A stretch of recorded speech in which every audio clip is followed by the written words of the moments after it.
नागपूर महापालिकेतील कचरा संकलन कामामध्ये मोठा भ्रष्टाचार सुरू असल्याचा दावा काँग्रेस आमदार विकास ठाकरे यांनी केलाय।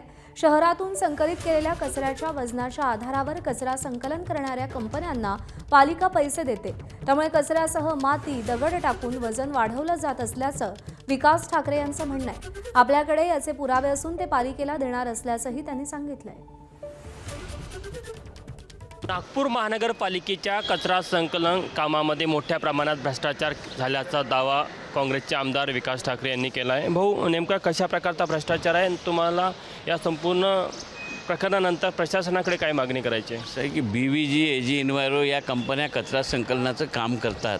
वारंवार सभागृहात मुद्दे उपस्थित झाले, सर्व आमदारांनी एकत्रितपणे याच्यावर त्यांच्या चुका लक्षात आणून दिल्या। महानगरपालिकेतसुद्धा बैठका झाल्या, परंतु प्रशासन यांना बदलवायला तयार नाही आहे।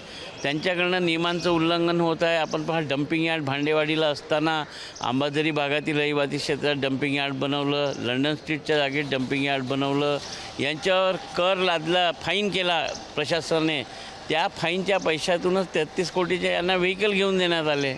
तर मग हा सर्व काय प्रकार आहे की त्याच्या करारनाम्यानुसार त्याला का बरं मुभा देत आहे प्रशासन? हा मोठा चिंतेचा विषय आहे आणि नागपूरकरांचं स्वास्थ्याला धोका आहे। कचऱ्याचं जे प्रमाण वाढत आहे, कचरा संकलन होत नाही आहे आणि त्यामुळे नागपूरकरांचं स्वास्थ्य धोक्यात आहे। आणि आमची म्हणून वारंवार विनंती आहे प्रशासनाकडे, या जर 2 कंपन्या जर बरोबर काम नसेल करत तर यांचा कंत्राट रद्द करून झोन निहाय कचरा संकलनाची जबाबदारी एखाद्याला द्यावी, अशीच आमची मागणी आहे। आणि याची चौकशीसुद्धा व्हावी।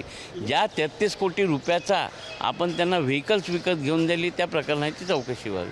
कॅमेरामॅन मिथुन आत्मनेसह तुषार कोहळे, ABP माझा, नागपूर। ABP माझा, उघडा डोळे बघा नीट।